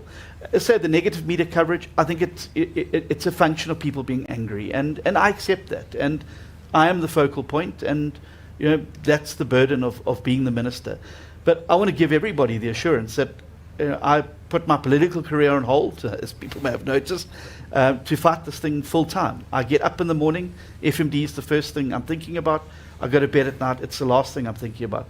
I'm putting everything I have into making sure that however long I'm here as the minister, whether it be short or long, that we will leave behind us a new system that will ensure that we never go through this again in South Africa. And that is my goal every single day now. And working with the team, and of course also, listening to the critics. Being in this job means you have to sometimes listen to what your criticism is. And yes, a lot of it is unfounded and a lot of it you can discard, but there are some kernels of truth that you should take and learn from. So I think it just goes with the territory. But we're going to leverage everything that we have, and that's why I used the example of the MPO, who we had a problem. We couldn't get vaccines from the depot to some of the rural areas. What did they do? They stepped in immediately. Here's trucks, cold train trucks. We provided them. Out there going into those communities to help our state vets who are underfunded, under-resourced, and under-equipped to be able to meet that challenge. And I think that working together is the model. And as I said earlier, what we're building as well is the model that will see us through a disease that affects the agricultural sector, whether it's a plant disease, whether it's an animal disease going forward, because there are many others there just waiting to have their way in South Africa. And so I think we're rebuilding a system that will stand us in good stead for decades to come. Johan, you wanted to add? Last night the minister said something and I thought to myself, is it possible? Can you say it? He said we need to double up on our vaccination and we need to double vaccinate our country. I was looking around saying, how can he say it? And immediately I said to myself, I'm wrong. Because what you said is exactly what Dirk said. It needs to be done. But do you see my attitude is wrong? Because I want to defend myself. Instead of saying, how can I help? What is my role play as Johan? In my little space where I am, what is my role play so that we could be successful in rolling out a double vaccination in South Africa? So first I look at Argentina and say it's impossible. Man, I'm not Argentinian, I'm South African. We need to do it. But do you understand the focus? And I'm Johan saying to you, Chris, last night I needed to go back and I spoke to the Devil about it and said, I'm wrong. I'm wrong because what the minister said is right. We need to double on our vaccination. Is it possible? It's not a question of is it possible. My attitude is going to determine, are we going to succeed with that? And that's exactly where Debbie is. To say, do you see she took responsibility of a place where she has the ability to have infrastructure where government isn't? Without criticizing it, but to say, how can we deal with it? Now, for us, the greatest opportunity is, how do you link? How do you put this all together as a spinner rock and you kind of build a structure to say it's possible to deal with? So, you know what? I can't do the distribution. I can phone and we can encourage. But what I can do is change my attitude towards what needs to be the outcome and give a big push to say, wherever I am, I'm going to push and make sure. Because I was at this brink to say and walk to him and say, how could you say double up? Yes, we're not even at 80%. Do you know it's just December? But then going back, I realized we need to do it. So he's right. But how do I then change my concept of looking into this problem? But the question is, do you guys feel, if Debbie's making the suggestion, do you guys feel that you've been consulting well enough? Because, Debbie's has got this entire infrastructure that can actually do the rollout, and I'm thinking of all the agribusinesses all over the country. Is there a danger in a crisis that one gets a little myopic because you're so focused on the problem that you don't manage to take a step back and see the bigger picture? Dewald? Yeah, no, I agree. But what I can say is, there's so many people that has come forward and say, there's so many heroes which we don't speak about. Again, the private veterinarians, for example, they also have all fridges, and we've had discussions with some of the agricultural companies to say, can you help us? Where can you help us? But again, we're in a situation where we don't have, as I sit here, enough vaccine. So once we have it, obviously there'll be a discussions. But I almost said something there's so much other stuff we need to deal with before we manure, which we need to deal with before we get there. Where we have all 28 million doses of vaccine. And then we say, right, we need to talk to her, we know she's there, and all these other ones. But we need to deal with what is at hand. It is almost, it's that balance between looking 2 weeks ahead, but also sorting out today's problems. Yeah. Question in the front. Oh, sorry, over there. Hi, thank you very much. Tom from SAMIC. First of all, just a comment. Again, Dewald, you said commend to the farmers. My commitment to the resilience to every person on the panel. I think you guys have taken a lot of hits. I think first comment is about mindset changes, and I think Johan, you mentioned it, and I think what I would like to see is a lot more of that scientific fact should should guide, and maybe even take the supersede regulation. And I think, Minister, you've taken that on to yourself, and I think it's important that we have more of that, so that we get away from unnecessary regulation that stop us from doing things. So I think that's the first comment. The second one, Johan, on your comment on collaboration, I think it's important that we also widen that circle of collaboration. In a crisis, a portion of the team should be working on the crisis, while the rest is working on the actual business. And I think Dr. Verwoerd made that comment that we need to focus on the trade as well. So I think that's also a very good collaboration, maybe also a comment, that observation. My question is really about the actual number of vaccines, and we have seen, and Dewald, you've said that we don't know. We're learning every day about this disease, and the number is really about. Should we really our narrative be only on the national cattle herd or the slaughtered numbers of 12 million, 14 million, or we know that it can jump to, or it will jump to other species, which then possibly even triples that number to close to 40, including the pigs, as we already have experienced, goats, sheep, etc. So that number is something that I just wanted to get clarity on. Dirk. Yeah, I think Dirk obviously would be the best. MTT. Yeah, it's a very valid question. And first, just your comment on the science, you're absolutely right. And this was one of the things that came up very, very strongly also from DDG Sarahi, that basically said all regulations should be built on science. That is the bottom line. That is where we start. And that also means we must question existing regulations. So, for example, the big project we did on the 5th quarter that will determine a lot of the slaughter regulations, that is still now suddenly controversial, even though this is world-class, world-leading, changing stuff. So we have to have moved to that mindset. You're absolutely right. And then can defend anything. If you're on solid science, you can defend anything. So then the other species, you're right. We've seen a dramatic change in the nature of the virus over especially the last, let's say, just over a year. Before that, and for many decades, the perception on the SAT-type FMDs was a mild, innocuous, self-curing, transitional condition. That was the perception. That's a buffalo virus.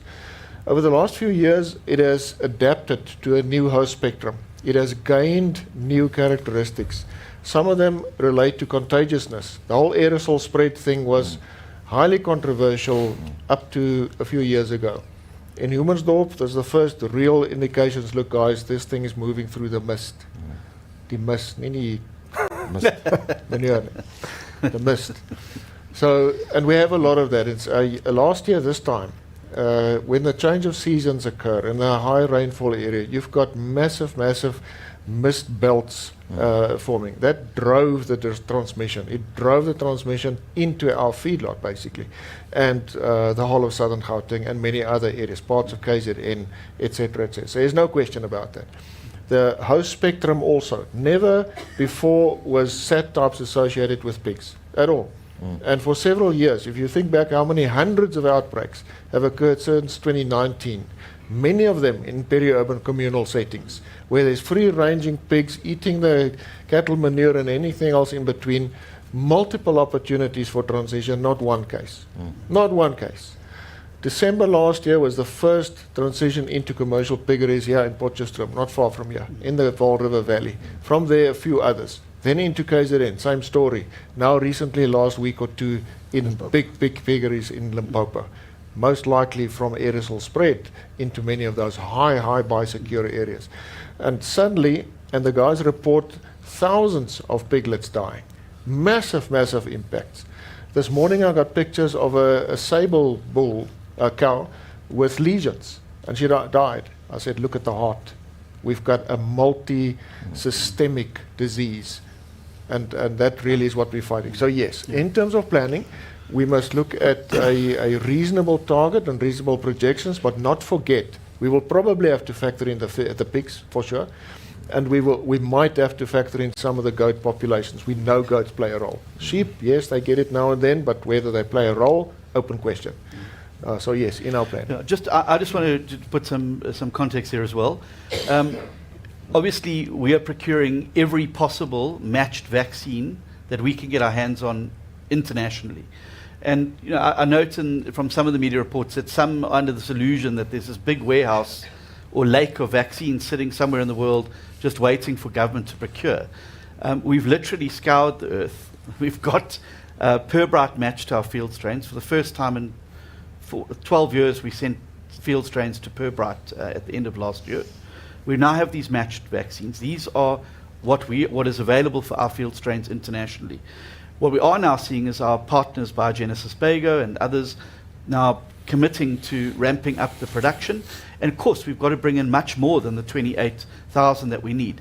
By the end of this month, we would have, since the end of February, imported 15 million of those vaccines. We will continue to import vaccines, and obviously alongside what government's procuring and using, through the Section 10 industry bodies, provinces and others would be able to buy. But we also have to go beyond that in two respects. One is, how do we handle game and buffalo, particularly going forward? One of the biggest assets we have in South Africa as an FMD is our Cape buffalo and the disease-free nature of them. How do we prevent a reinfection of them taking place? And that's why we've got Dr. Bauer on the MTT now to help handled from the wildlife perspective. But the other thing is, how do we deal with our neighbors? You know, Argentina doesn't have two countries literally inside its boundaries to deal with. And so we have to move towards a regional approach as well. And I've now invited my counterpart from the Kingdom of Eswatini 2 days ago to Hazyview to come and have a chat and observe what we're doing. My colleague from Botswana was at the Limpopo vaccination. At the end of this month, we have the SADC meeting of ministers in Victoria Falls. South Africa is chairing that. And top of my agenda is going to be an agreement on getting two things. A regional approach to fighting FMD, because there's no use us doing it, and Zimbabwe's not doing its role, Eswatini's not playing its role, Lesotho's not playing its role. We need to have a coordinated response. And then also the development of a regional antigen bank to ensure that we are able to respond rapidly as a region to FMD outbreaks wherever they can be.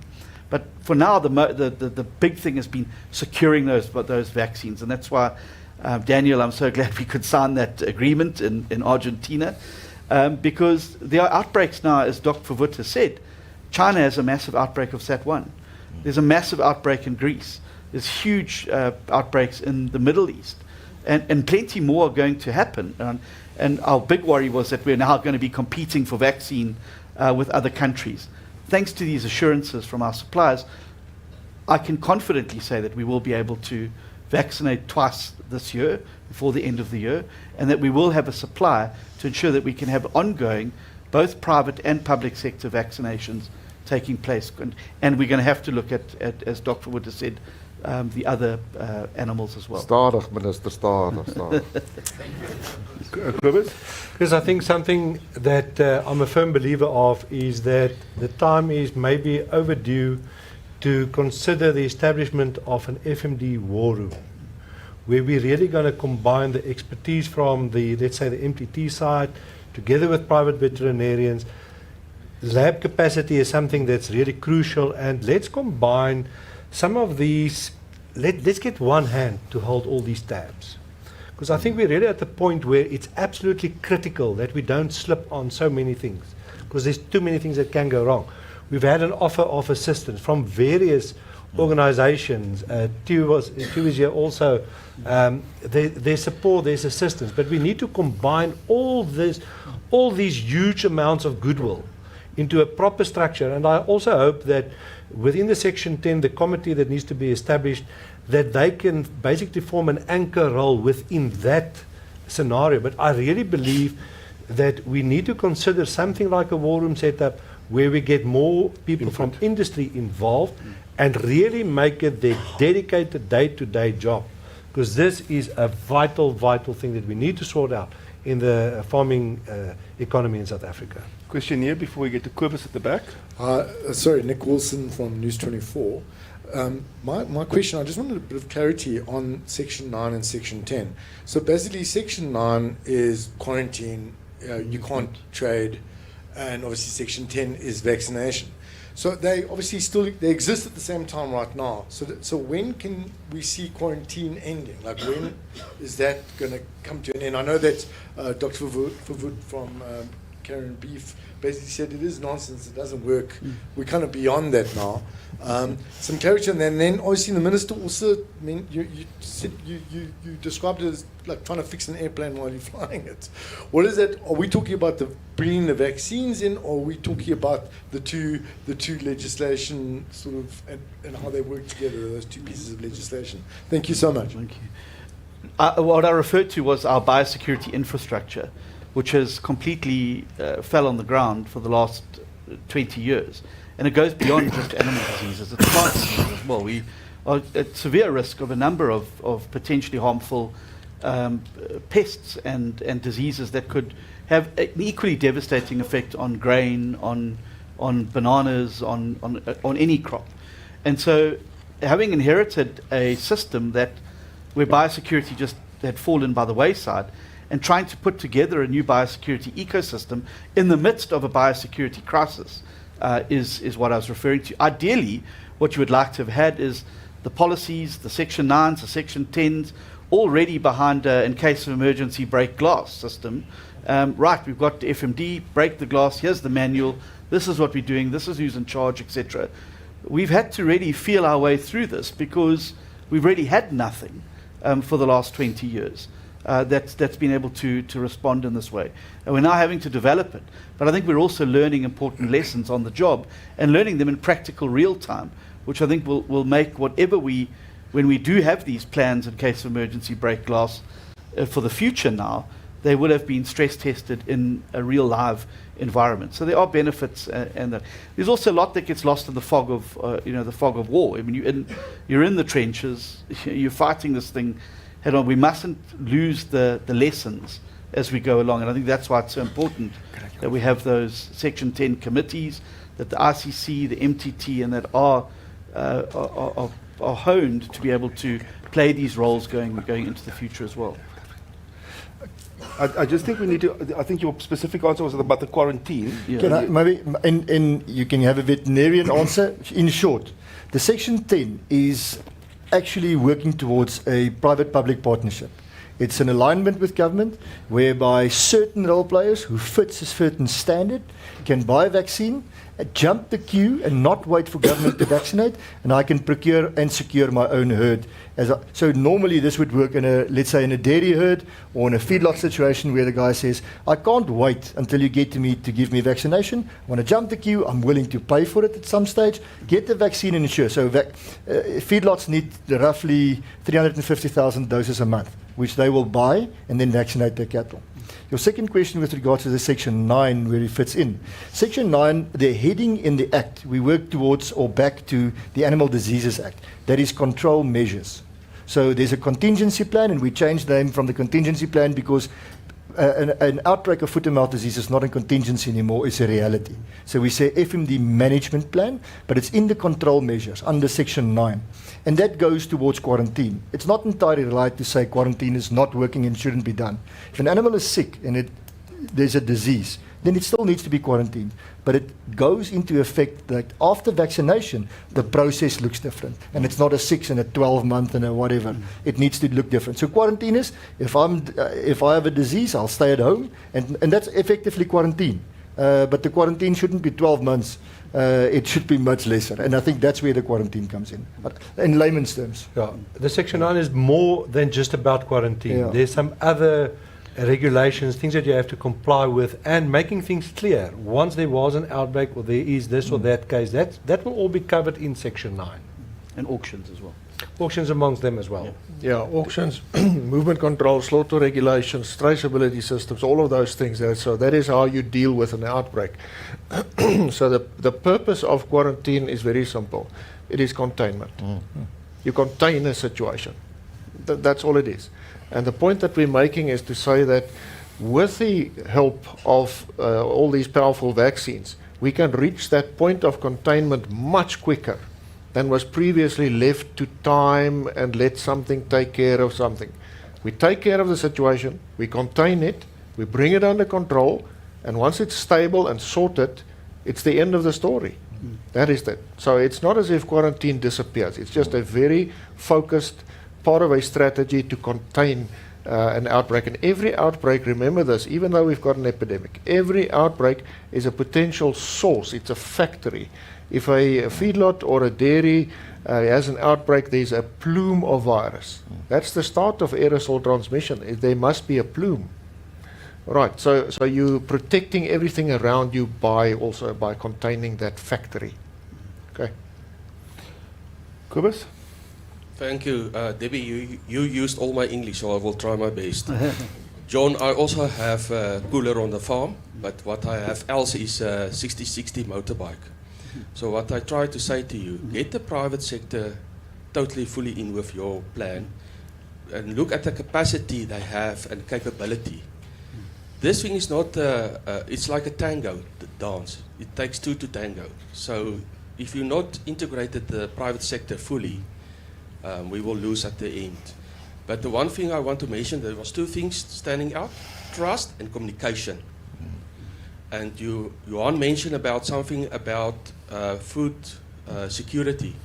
But at this stage, for the farmers with the fear, Kobus, is about sustainable farming. And how can we roll that out to faster up the trade of livestock?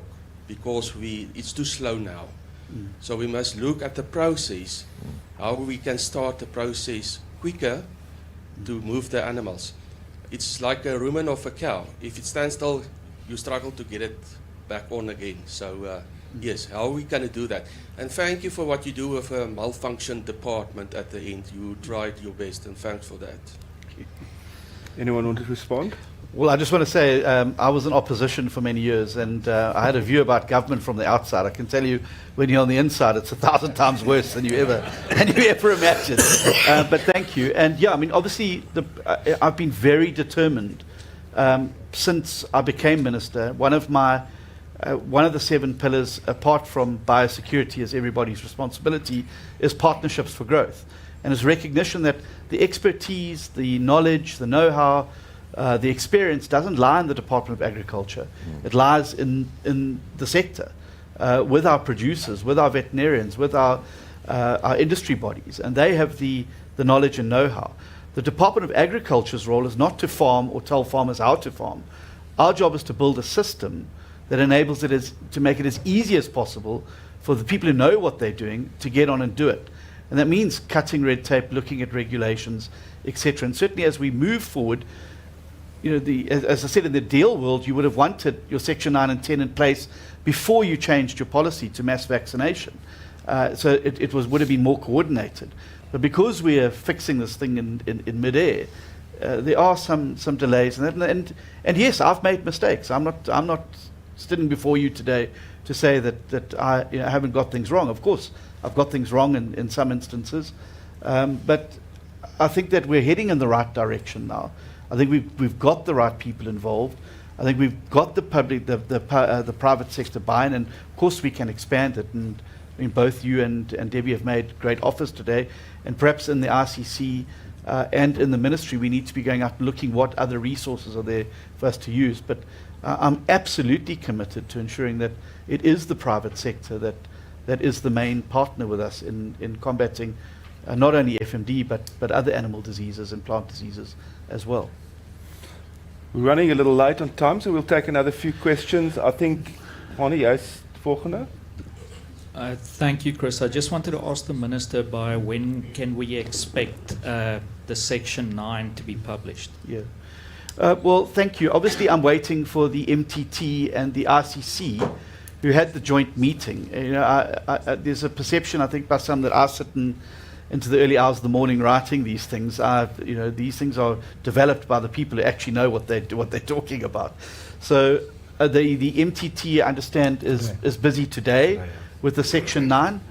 Once they're finished with it, it'll come to me to sign off, and I will sign it off immediately, just as I signed the Section 10 off on the very day the MTT finished with it and sent it through to my office. It was signed, sent to the government gazette. So obviously it's something we need. And but there's Bill Clinton had in his office ahead of his election for the first time, it's the economy, stupid. For the agriculture office, it's got to be it's the trade, stupid. And it doesn't matter whether it's oranges, whether it's apples, whether it's stone fruit, or whether it's beef. We've got to keep the trade open, and we're committed to doing so, because that's why agriculture is shooting the lights out in terms of its contribution to GDP. It's because of the trade that we're able to have. It's why we're the #1 exporter now of citrus. It's because we've had a trade focus. And certainly I'm going to have that sign made and put up in a few other people's offices in the department as well, I think. I think we have another question there. Yes. Dr. Lito? Yes, good morning, everyone. And thank you very much for the opportunity. I think as the conversation has been flowing, a couple of things have become very clear. And one of them is, of course, the importance of the availability of the vaccine. Because we can't win this battle without it. And I just thought, because I think Dr. Fairfoot and others have been, who have been around, know the history of the ARC and the journey in the production of the vaccine.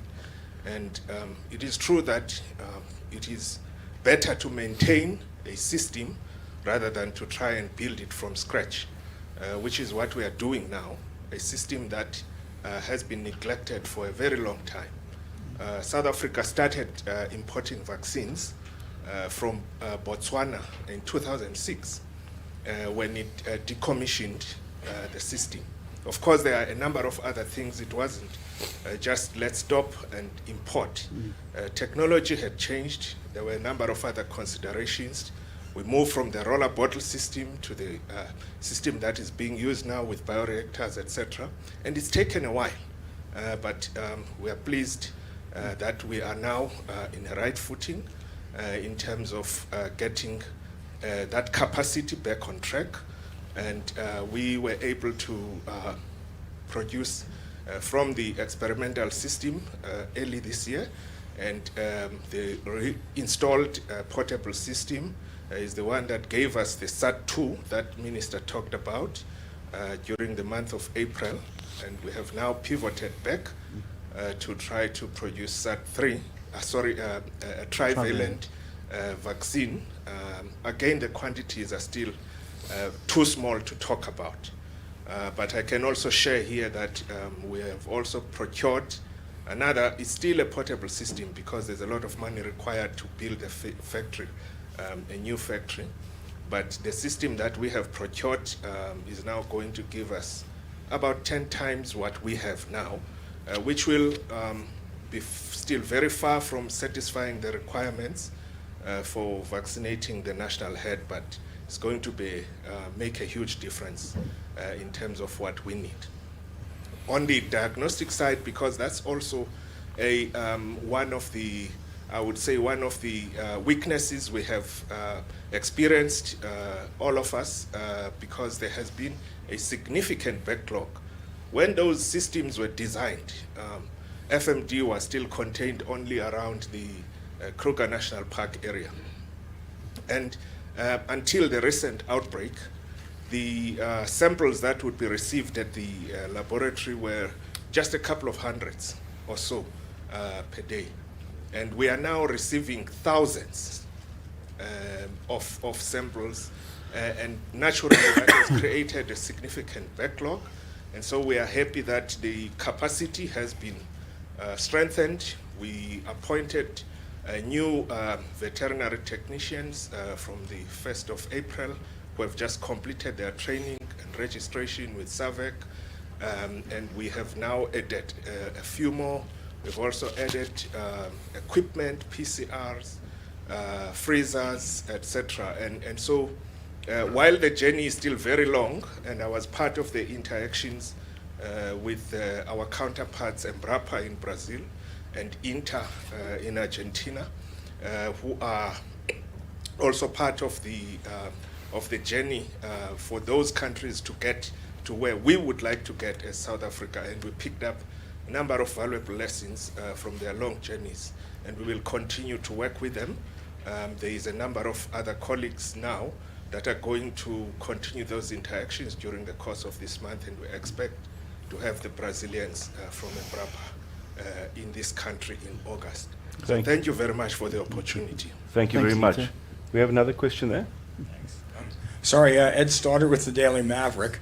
I just want to ask, so you, like you said, you had to deal with this thing mid-air, Mr. Minister, but I'm just wondering, when do you envision a safe landing?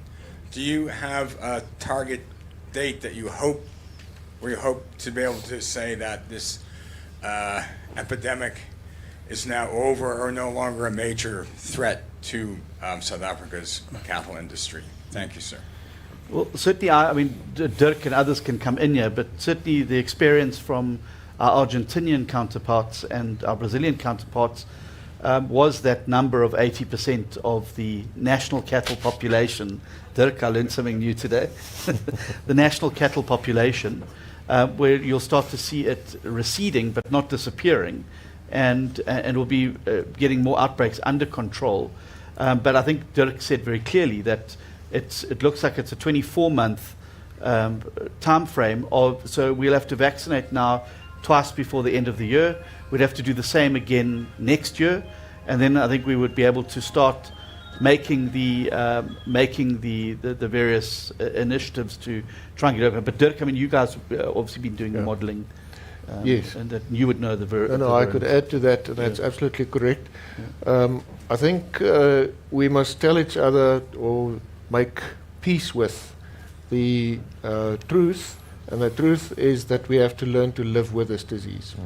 And we have to learn to live with it in a different way than historically.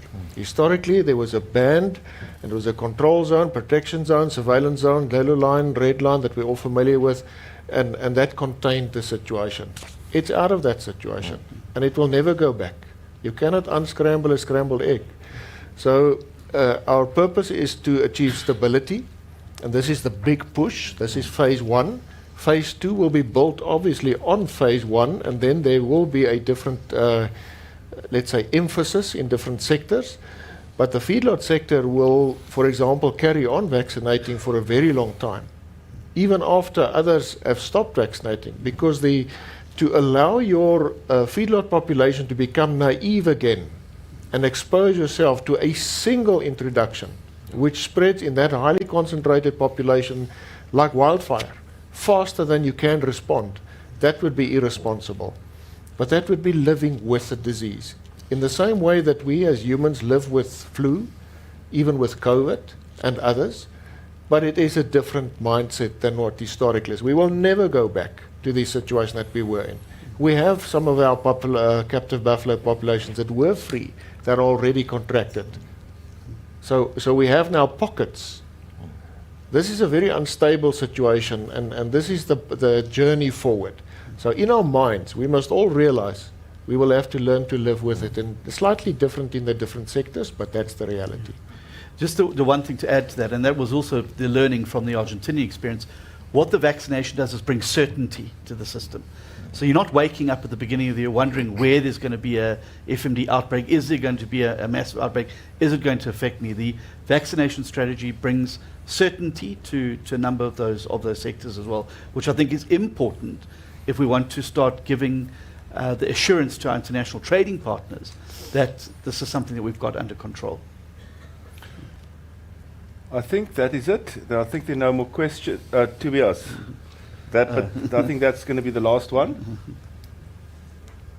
If someone could just pass him a mic. Thank you, Chris. On behalf of Grain South Africa, I just want to protest. Grain farmers are just as emotionally connected to their millies. I was waiting for that. I just wanted to tell the minister, be careful what you say at Nampo about millies. Thank you very much, everybody, for joining. I also want to recognize Ambassador from Argentina. Thank you very much for joining us here today in the spirit of all of us getting back together at Nampo and solving this big crisis. This is what we are looking to achieve. Thank you very much for this good discussion, guys, and enjoy the rest of Nampo today. Thank you very much. Thank you, Ambassador. just in conclusion, some final remarks before I excuse the panel. I think the main take-home message was what Dr. Verwoerd was saying. We got a change of minds. We need a change of mindset. We need to live with this disease. It's not the old days. We're going to keep it contained behind the red line. What came out? What can individuals do? Science leads the decisions. I think that was what came out quite strongly. Also interesting, it's not the benign disease it used to be. It's mutated. It's a very different disease than it was, than what we knew. The issue of trust and the fact that results is going to build trust. Communication. Kobus spoke about that.